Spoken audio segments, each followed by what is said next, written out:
Parent Sahiti, మా అక్క parent Maithili ప్రియ. నిన్న నైట్ మేము 11 కల్లా తినేసి పడుకున్నాము. మన మధ్యలో 1:40 ఆ టైంలో నేను లేచాను.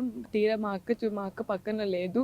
అందుకని మా అక్కకు కాల్ చేశాను. నేను ఎక్కడున్నావు మైథిలి అని. 10 నిమిషాలు వచ్చేస్తున్నాను, ఫ్రెండ్స్తో ఉన్నానని చెప్పింది. సరే అని చెప్పి నేను పడుకున్నాను. 3:30 ఆ టైంలో మళ్ళీ నాకు కంటిన్యూస్గా మిస్డ్ కాల్స్ వస్తూ ఉన్నాయి.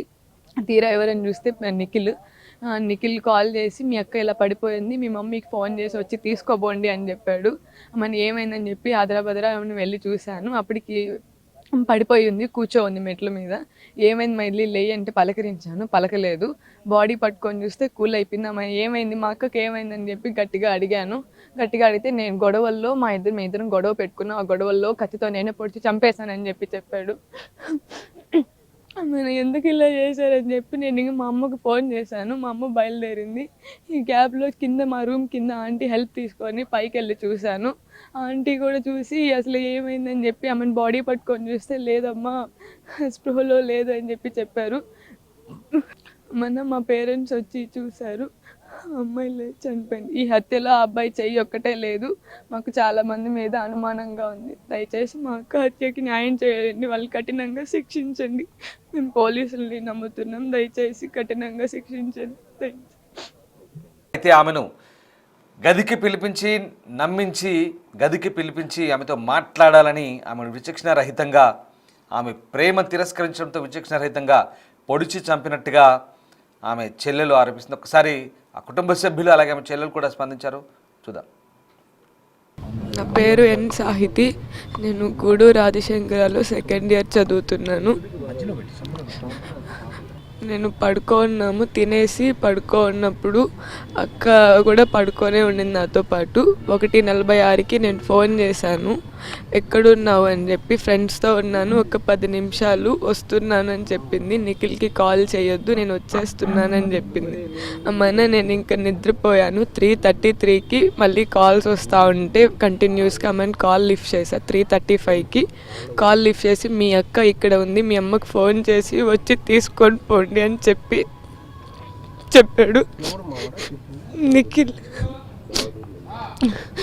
చెప్పాడు. అందుకని ఇంక గబగబా వెళ్ళేసి ఏమైందని చూడంగానే ముందు టచ్ చేయగానే బాడీ అంతా కూల్ అయిపోయి ఉండింది. ఏమైంది అని అనగానే ఏం మాట్లాడలేదు. తర్వాత ఉండి ఇట్లా గొడవల వల్ల పొడిచేశాను, ఇట్లా చచ్చిపోయింది అని చెప్పిండు.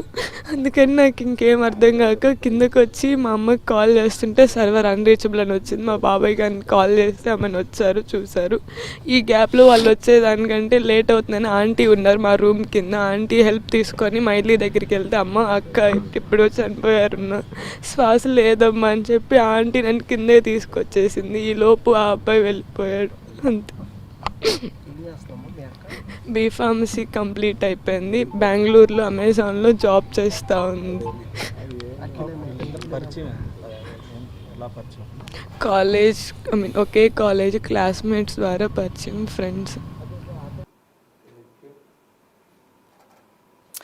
ఇక తన ప్రేమను నిరాకరించిందన్న కారణంతోనే ఆగ్రహంతో నిఖిల్ ఆమెపై విచక్షణరహితంగా దాడి చేసి కత్తితో పొడి చంపినట్టుగా తెలుస్తుంది. మొత్తం మీద ఈ వ్యవహారం నెల్లూరులో సంచలనం రేపింది. కరెంట్ ఆఫీస్ ప్రాంతంలో ఈ ఘటన జరిగింది. నిఖిల్ తన రూమ్కే మైథిలి ప్రియాను మాట్లాడేందుకు పిలిపించుకొని విచక్షణరహితంగా ఆమెను పొడిచి చంపినట్టుగా తెలుస్తోంది. అరుపులు కేకలు వినడంతో స్థానికులు పోలీసులకు సమాచారం ఇచ్చారు. అప్పటికే మైథిలి ప్రియ చనిపోయినట్టుగా గుర్తించారు. అయితే బంధువులు, ఆమె కుటుంబ సభ్యులు మాత్రం కన్నీరు మున్నీరుగా విలపిస్తున్న పరిస్థితి కనబడుతోంది. నిందితుని కఠినంగా శిక్షించాలంటూ డిమాండ్ చేస్తున్నారు. ఇటీవలి కాలంలో సినిమాలు, ఓటీటీల ప్రభావంతో ఇలాంటి ఘటనలు తరచూ జరుగుతున్నాయి. తాజాగా మరొక ప్రేమోన్మాది ఘటన నెల్లూరులో చోటు చేసుకుంది. రైట్, మా కొలీగ్. నా పేరు ఎన్ సాహితి. నేను గూడూరు ఆదిశంకరాలో 2nd ఇయర్ చదువుతున్నాను.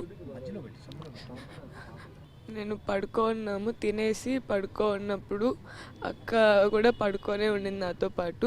1:46కి నేను ఫోన్ చేశాను, ఎక్కడున్నావు అని చెప్పి. ఫ్రెండ్స్తో ఉన్నాను, ఒక 10 నిమిషాలు వస్తున్నానని చెప్పింది. నిఖిల్కి కాల్ చేయొద్దు, నేను వచ్చేస్తున్నానని చెప్పింది.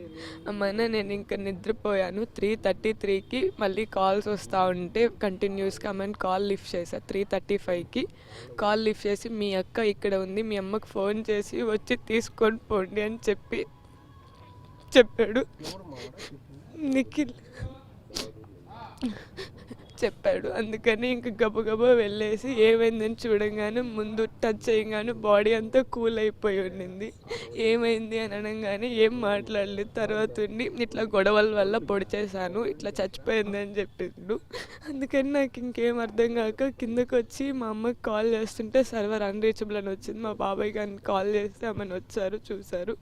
ఈ గ్యాప్లో వాళ్ళు వచ్చేదానికంటే లేట్ అవుతుందని ఆంటీ ఉన్నారు మా రూమ్ కింద. ఆంటీ హెల్ప్ తీసుకొని మైథిలి దగ్గరికి వెళ్తే అమ్మ అక్క ఇప్పుడు చనిపోయారున్న శ్వాస లేదమ్మా అని చెప్పి ఆంటీ నన్ను కిందే తీసుకొచ్చేసింది. ఈ లోపు ఆ అబ్బాయి వెళ్ళిపోయాడు. అంతే. బీఫార్మసీ కంప్లీట్ అయిపోయింది. బెంగళూరులో అమెజాన్లో జాబ్ చేస్తూ ఉంది. కాలేజ్ ఒకే కాలేజ్ క్లాస్మేట్స్ ద్వారా పరిచయం, ఫ్రెండ్స్.